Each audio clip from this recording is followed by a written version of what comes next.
Let us start with the 11th chapter, the United Nations or the UN. In the first part itself, we can see a question is asked, why is World Institute required, or why do we need an international institution? So after the massive destruction which was caused by the World War I, people wanted peace in the world. And in order to have peace, they had to establish an international organization to safeguard the peace in the world and to unite the countries and promote international cooperation. So in order to achieve all these factors, American President Wilson Woodrow, who was the president of the USA in 1920, decided to establish an international institution. But he failed to protect the weaker nation from being attacked by a stronger nation, and it led to the Second World War II, which was more destructive than the World War I. Atomic bomb was used to massacre a lot of people. Almost all the countries of the world were more or less affected by it, and it created a havoc in the world. Now, how was the formation of United Nations of organization, or how did the rise of United Nations organization? So diplomats across the world were determined to free the world from the imminent danger of wars and world war. So Franklin D. Roosevelt established and put his efforts to establish a world organization. As a result, on 24th October 1945, United Nations Organization was established in order to sustain peace in the world, and it also promote the welfare of the people. This came to be known as the UNO in short, and now it is recognized as the United Nations. So when the UN started, it was started with 51 nations as a member, and today the number grew up to 193. Now, what is the objective of UN? Basically, there are 4 objectives. First, to maintain international peace and safety. Second, to promote the feeling of friendship among member nations.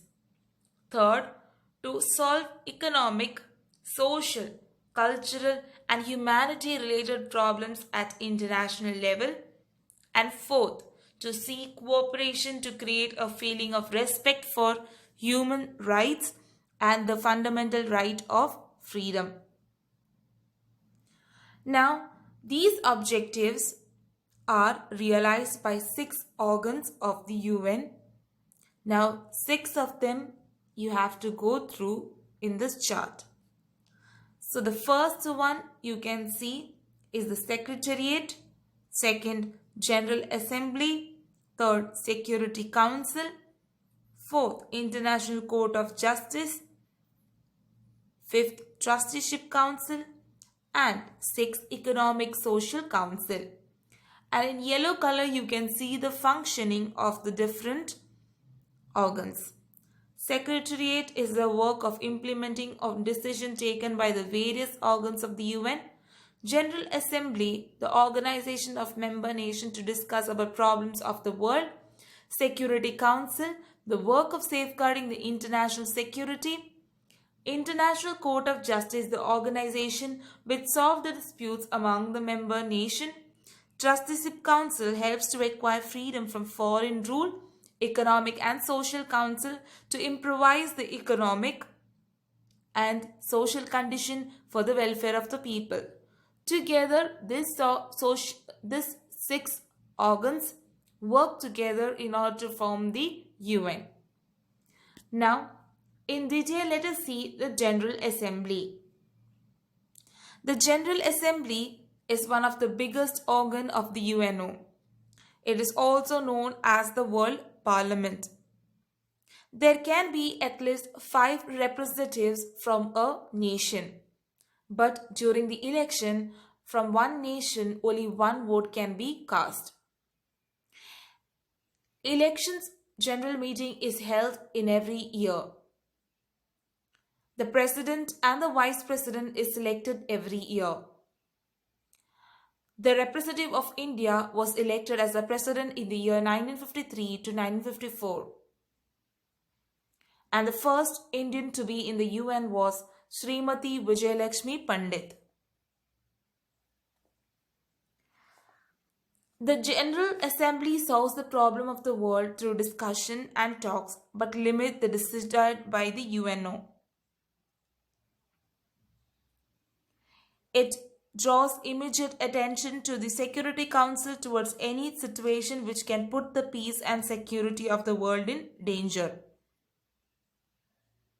And the authority of providing new membership to the members lies with the General Assembly.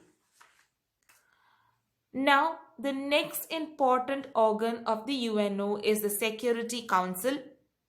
It consists of 15 members. Out of these 15 members, 5 members are permanent from the nation of USA, Britain, France, Russia and China. Now the other 10 are temporary and elected by the General Assembly for 2 years. It has been given huge power to manage peace and security in the world. It sees to that there is peaceful solution when there is a dispute among nations. The head of the Security Council is also known as a secretary, which is appointed by the recommendation of General Assembly. He works as the main administrative officer of the UN. Now next topic is what is veto? Now the veto power of the right to deny is a negative vote casted against a proposal in the Security Council. That means if anyone differs from the opinion of the other 4 and gives a negative vote, the decision cannot be taken. In order to take a decision, all the 5 permanent members have to be accepted, or if it is denied, it will be denied. Next is the special bodies or the organizations of the United Nations. So the main objective of this special body is to form the organization in social, economic, cultural and educational development of people and help them in improving their standard lives. Give them more employment opportunities. And to achieve these objectives, various institutions have been established to work on specific areas under the leadership of the UN. So these are the special bodies: the WHO, which stands for World Health Organization, UNESCO for United Nations Education Society and Children Organization, ILO for International Labour Organization, UNICEF for United Nations International Children Education Fund, FAO for Food and Agriculture Organization, and IBRD for World Bank. So these are the special organization which is formed by the UN for the development of the people and making their standard of life better. Next topic is on the cooperation of India to the UN. India has accepted the principle of clearing the difference with the foreign countries through UN. India has played an active part in establishing world peace, which is important functioning of the United Nations. During the World War or the war in Korea, the wounded soldiers had to be treated and a team of Indian doctors had to be sent.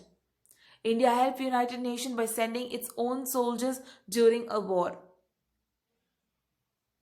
And also, India has given the advantage of its knowledge and experience to the UN by holding important posts in the UN.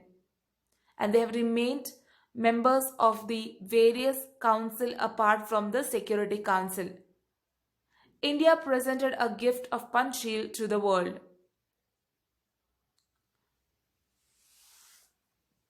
The next topic is ray of hope for the human race.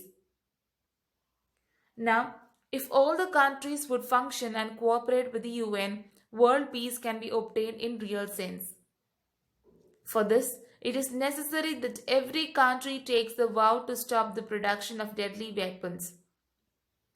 Scores of rupees are going on increasing the weapon in the country, and this money can be used for the welfare of the people if the people of the nation decide in order to stop the production of this deadly weapon. Earth is the only planet where we can live. Thus, human beings have to hasten for world peace or achieve the world peace and universal brotherhood. So this was the topic under the United Nations. Thank you for listening and have a nice day.